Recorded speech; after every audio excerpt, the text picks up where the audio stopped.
Ayan, good morning, good morning, good morning mga kajali. Nandito po yung ating, balikbayan. Na si Tatay Albert. Ayan. Saan ka, Tatay? Anong bansa yung pinanggalingan mo? Hindi ko ano ba?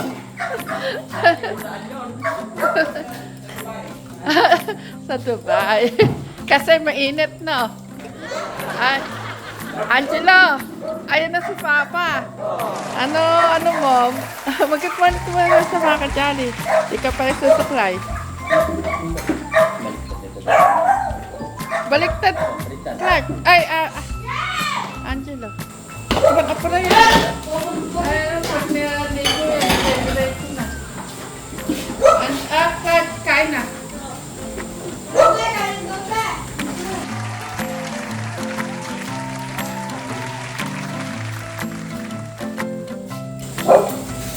Sabay-sabay po silang kakain. Si Angelo ko. Ano sa'yo?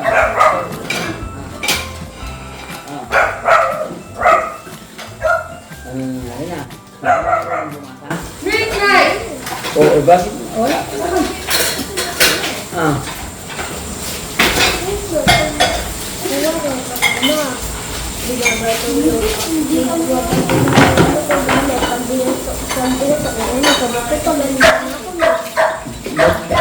Bakit yung gamit mo?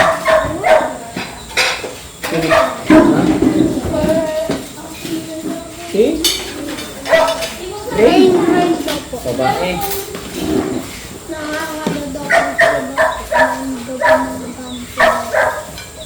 Inano yung gamit mo? Hindi po yung gamit po niya ang ilip po. Marami ba Ay, kayo? Angela. Angel. Api! Ano na? Oh. Yahatid muna kayo si Tatay Albert sa school. Nakalabas na lahat ng ngipin dahil kay Juan Clark. Kuya, ba't na yung ngipin? Ba't ganun? Nahiya yata ngayon si Angelo kay Papa niya. Wala tayong hindi mo yata. Hindi na ako nang-miss na eh. Nakilala mo ba papa mo? Siya ba yan? Hindi yata tayo magkamukha na. Pumapayat ko anak ko Baka pumapayat yan eh, kakaalala sa'yo. Kakaalala kay papa? Namimiss mo ba ako? O bakit? Sabi kayo. Ganyan mo, namimiss mo ako. Yung sabi ko kasi, nagkabilang ano ka na, bansa ka na. Nag-abroad ka na eh. Lupatay. Sa babatay. Kasi ano eh. Kaya ba ito dalungan doon, tita? Oo, kahit tatlo, apat. Ilan ba kaya mo ubusin? Dalawa lang po. Sige. Kasi kaya po pag marami. Kaya naman kamay na. Mag-pray na. Ito na. Angela. Si ano? Nasaan na si Juan? Si Api tumakas. Abi. Abi Lord. Lagay Si mo dito. Angelo ang mag-pray. Okay. Angelo. Mga ano na, lumalamig yung pagkain. Abi, Mag-pray ka na. mamaya na yan. Bilisan mo. At wala na. Si Angelo ang mag-pray. Mukha ka na. Dami mo. Muna, Abi. Sige na. Mag-pray ka na. Lakas Sino na mag-pray. magkano sa inyo? Sige na. Mag-pray ka na. Maupo. Sige Po, na. Angelo. Sige na. Angela, ikaw. Mag-pray. Ikaw na mag-pray. Kasi sama-sama na kayo nila Papa mo. Sige na. Bilisan mo. Thank you po sa binigyan ng blessing sa amin at sana po huwag po kayo makahamak at thank you po sa tumutulong sa amin. Please, Amen. Kain na ka. Angela. Angel. Kain na ka. Ketchup.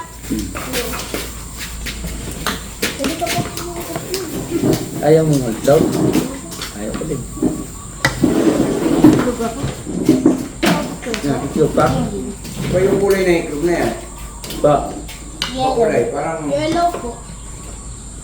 Yan o. yan yung dala yung iklog. At Herbert. Hindi tayo. Ayun po yung niluto po ng tita po. Ha? Ayun po yung niluto ng tita. Hindi ba yung iklog ng itik yan? Itlog, itik na eh? Opo. Good yan. Pang balot yan tayo eh. Ayoko yan. Okay na. Dalawa tayo. Lang. Ayoko ng ketchup. Lo. Ayun, dalawa. Hello mga kajali. Nakaangay. Oo, nakarecord yan. Kain tayo po. Magandang umaga po. Dito ako kasama ko yung mga anak ko sa kanyang pamangkin. Parang hindi masaya si Angela.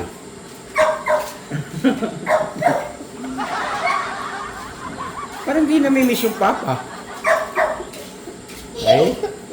Hindi ka ba nalulungkot niyan, Tatay Albert? Para yatang... Ano, hindi namin nakita ko si Angela kagabi. Oh. Yung lukso niya sa higa kasi natinignan ko yung CCTV eh.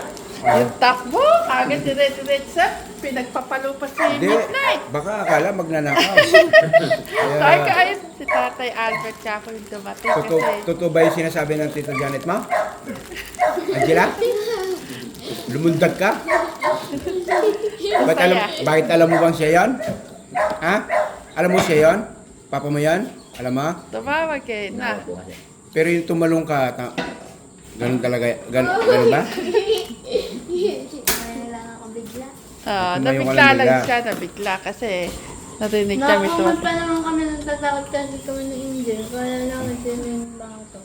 Kaya si Midnight, tahol ng tahol. Tinignan ko nga sa CCTV, tahol ng tahol si Midnight. Pinagkakabol nila sa midnight. Wala. Sarap yung tulog ako dyan. Nakala pa ako, hindi makakabol. Tatay Albert, magpakabusog ka na. Marami tayong kukwentuhan mamaya.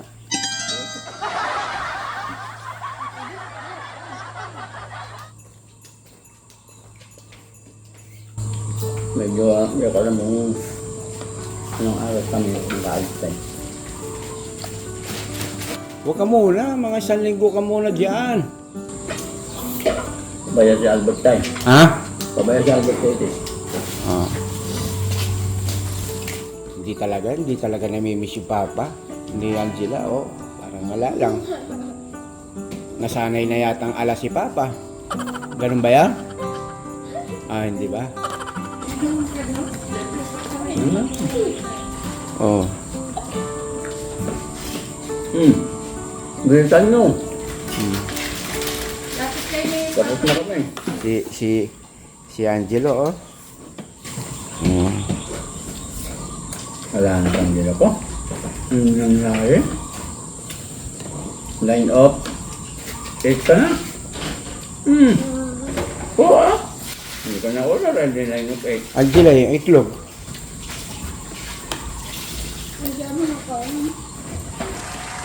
Hindi ko na. Paano ka pa? 1 hour later. Ayan, magandang umaga po mga Jolly. Yan, nandito po tayo ngayon. Kasama po natin ang ating pong lingkod na si ating pong Tatay Albert. Ngayon po, may konting katanungan ang inyong lingkod ni si Kajali. Siyempre, mga nagdaan po nating mga update. Nung uli po natin nakausap si Tatay Albert na sabi po niya mayroon po siyang sariling alagang kanyang itik. Kaya yun naman, ayun Tatay Albert, siyempre yun ang tanong natin. Siyempre una, kumusta? Okay lang mo tayo sa awa ng Diyos. May konti-konti nang bumapasok na Uy, magandang balita. Ngayon, ang tanong ni Kajali. Mga ilang milyon na yung ipon mo. Wala pang ipon tayo pero at least medyo nakaka... Kasi putulin mo na. Bumati ka muna siyempre sa ating mga nanonood. Good morning mga kajali. Sana po ano nyo, ma-appreciate yung mga katanungan ni Tatay Kajali na sa akin na gusto niyang liwanagin yata yung mga na pagtanungan niya. At, gusto ko naman Hindi, liwanagin. mangungumusta ka lang. Sige, mga kajali. Okay ka lang? Kumusta? Kalusugan mo? Okay lang naman ako, mga kajali. Sa awa ng Diyos, hindi naman ako nagkasakit sa ano ko sa mga itik ko. Yan. Ay, andyan na rin po si Kuya Bakni. Kuya Bakni, bumati ka sa mga manonood natin. Hello mga kajali, good morning. Sana nasa mabuti po tayong kalagayan at kung saan man kayo naroon, ingat tayo palagi. O Kuya Bakni, kumusta mo naman yung partner mo? Kumusta my friend? Okay lang, my loves. You back again? Ayun. Ang unang tanong. Ayun, nung dumating si Kuya Albert dito kasi, siyempre, medyo nag-alala at medyo yung ating mga nanonood natutuwa at si Kuya Albert parang pinagsisihan na yung kanyang pag-iitik at iniwan yung pag-aaral. Ngayon, tapos doon yung sabi niya kinabukasan babalik siya o kukunin lang yung mga natira niyang gamit. Tatay Albert. Siyempre nakusap namin si Mayang. Ang nangyari, pinasunod mo doon sa may Kabanatuan.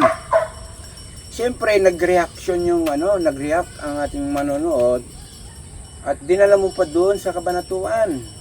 At gusto na palang atang iwan yung pag-iitik at siya atang hirap na sa pag-iitik. Kaya bakit mo pa daw dinala doon sa Kabanatuan? At itong si Kuya Albert gusto nang bumalik din sa Promised Land at parang gusto na mag-aral. Parang pinagsisihan na yung pag-iitik at hindi niya na kaya. At sobra ng kaitim-itim na daw. Talagang nakikita mo sa itsura ni Kuya Albert na hirap, parang napabayaan ang sarili. Ngayon, sagutin mo hanggang ngayon wala pa si Kuya yung anak mo na si Albert. Masagot ko yan tayo. Kasi ang gusto ko sana na magkaroon naman ng sariling pera kasi pinasok ko doon sa dati kong boss. Kasi ayaw naman niya akong tulungan. Kaya pinasok ko doon para may pagkakitaan naman. Ngayon ang nangyayari, hindi naman niya sinusunod yung amo namin. Kaya siyempre pinagalitan ko na kung umuwi ka na lang kasi napapaya naman ako sa inaano mo. Puro ka lang daw yung time.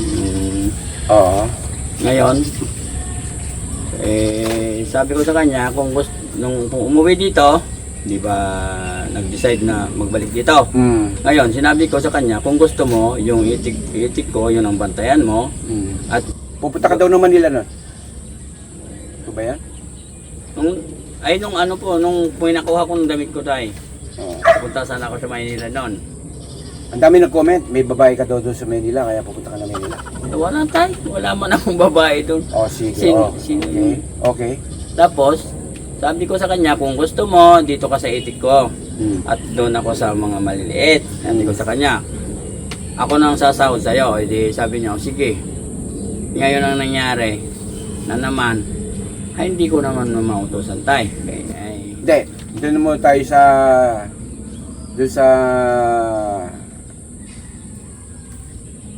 hindi, sabihin, nasagot mo yung tanong ko. Ang ginawa mo, pinaalaga mo yung kanyang, yung itik mo na alaga. Ikaw, ano yung ano mo, bakit mo siya sa kanya mo pinalaga at ano, tapos ikaw? Doon ako mag-alaga doon sa dati kong boss. Ganon. Yun sana ang ano ko, para yung itakot ko sa kanya, yun ang sasaulin ko sa amo ko. Ganon. Hindi man ayaw naman niya. Ngayon, sinabi ko sa kanya kung siyang uuwi. Sabi niya, ayaw daw niya. Saka na lang, sabi niya, sa akin. Sa susunod na uwi ni Boss Joe, ako na sasama. Pero na punto, hindi natuloy si Kuya Albert, binigyan mo siya ng pagkakitaan uli dun sa Kabanatuan. Doon pa yung sarili namin po. Oo. Yun ang inaano ko sa kanya para may katulong ako. Ako na lang hahalili sa kanya doon. Tapos yung pinagpasukan ko sa kanya, doon din ako magano kasi magkatabi lang naman. Tapos nung lumayo ako, linayuan ko na sila kasi pumunta ako sa 5-5 doon sa ano. Malayo na kami. Hindi ko na alam kung ano nangyayari sa kanya. Pati yung kasama ko. Hindi kayo, si Kuya Albert naiwan pala din sa barangka. Hindi po, naiwan sa ano po, sa ibang lugar po. Ibang lugar din. Ako. Busy din ang area noon. Ako. Hindi Pamaltan sila ako 5-5 Ang ano pala, hindi kayo magkasama din pala sa isang itik. Hindi po kasi pinasok ko doon sa amo ko dati. Ngayon, nung pumalik siya, sabi ko siya ang magbantay doon sa akin at ako ang doon sa kabila. Ang hirap, no? Magkahiwalay pa na kayo doon. Ang pangalawang tanong, Tatay Albert.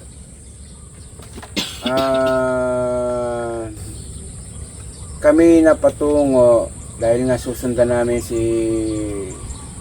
siyempre si Kuya Albert nagsabi na babalikan lang yung damit at kami naghintay umabot ng 3 days kaya kami nasunod dun sa dati yung yung pinupuntahan dyan sa may barangka. Ngayon ang sagot namin nung bantay sa bahay, babae na may anak, ang pangalan ay Mayang. Ngayon nangumusta kami doon kay Ma'am Mayang, Ate Mayang, na kumusta na si Tatay Albert, kumusta na yung kanyang mga sarili niyang itik. Ang sagot sa amin nitong Mayang, ni Ate Mayang, wala po siyang sariling itik. Kami ni Ate Janet mo nagulat at siyempre, ang alam namin, ang inaalagaan mo ay sarili mong itik. At nalaman namin itong sabi ni Mayang, Ate Mayang, na wala ka daw sariling itik at nagbubuan-buan ng alang. Kaya siyempre nagulat ang yung lingkod na si Kajali. Kaya ito, Tatay Albert, pasinungalingan mo kasi yun lang alam namin, may sarili kang itik. Kaya nga sabi ko sa inyo, nagkaroon pa ako ng utang dahil pinadagdagan ko yung sarili kong itik ng 300. Diba? Ayun. Yan alam ko yan. Nag-usap pa tayo ng uli pang na tayong nag-update. Tayong dalawa. Pinadagdagan ko ng 400 sa amo ko para maging 700 yung itik. Kahit pumunta kayo ron tayo, nandun yung mag-isa lang ako doon sa highway. Ano ba yun? Nandun ako, mag-isa lang ako doon. Ngayon. Mga kasama ko naman sa kabila na highway. Yun tay, hindi man alam yung babae yun, ang usapan namin sa amo ko nung nag-alaga ako kasi hindi man siya doon doon sa bahay na yun tay, sila ang bantay doon, hindi sila ang may-ari. Ngayon, yung asawa niya, yun ang kasama ko doon na nag-alaga. Ang alaga ng asawa na din, yung inahin. Ngayon, yung dumalaga naman sa akin. Katulad din sila ngayon tay. Yung alaga yung asawa niya ngayon, may 200 din siya dahil konti lang yun, 2007 lang yun. May 200 sila na Ang lumalabas, isa nalaman ko, at saka yung pag-usap natin, Siya, nagulat ako. Siyempre, yun ang alam ko. At, nalungkot ako dun sa sinabi niya. Ibig sabihin, wala ang alam si Ate Mayang. Walang alam yun po. Ayun. Talagang Magandang walang balita. alam. Kahit sa asawa niya kayo magtanong si Oh. doon alam niya yon. Pero si Mayang walang alam doon. Anong buwan na tayo ngayon? Kuya Bagni? September. September. September. Bali, ilang buwan na yung itik, Ate Albert? Ala ka ba bang naiipon yan? Sa ngayon tayo wala Sa magkano na kaya yung ipon mo? Meron na kayang 1 milyon? Wala tayo. Ha? Hindi pa ako nakabayad tayo kasi wala naman itlog na nakaraan. Hindi, Ate Albert. Akala ko kasi, manghihiram sana ako. Pandagdag din sa, pandagdag puunan din sa baboy. Hihiram sana ako ng 100. Ha? Wala pa. Wala pa? Kasi anong buwan na tayo ngayon? September, di ba? Apa. Oh, September. Di ba, ilang buwan na tayo nag-usap? Mayroon na tang Tatlo. 3 buwan yun. Nung huli natin pag-usap. Tatlo tayo. Hindi na yan. Oh, ang spec ko, marami ka ng ipon dahil siyempre nangiglog na ngayon sarili mong itik. Kunti lang naman ang itlog tayo kasi noong nakaraan, di ba nakita yung lumaki ang tubig? O, nagpakain kami ng page. Ay bumili, sabihin, bumili kayo ng feeds. Opo, tayo. Oh, 2 bag ang pinapakain bawat araw ay wala man itlog tayo kasi wala namang pakainan na maganda. Kulang pa yung itlog na pampalit namin doon sa itik. feeds. Opo. Parang yatang kung sa suma total, parang hindi yata maganda ang itik. Ay, maganda tayo kapag maraming mga mas pastulan talaga. Kaya nga naghihintay lang kami ng pastulan katulad ngayon. O pumapaitlog ako ng ano ngayon. 300. Ang kulot ko nung umalis ako sabi ko kay Bombay. For 356. Ngayon, bakit naging 316 lang ang sabi niya? Makita ko nung pag-uwi ko, makikita ko kung totoo yung sinabi niya. Na ganun lang. Kasi hindi man lang biglang bumabay. Biglang man bumabay, maganda naman yung pastulan.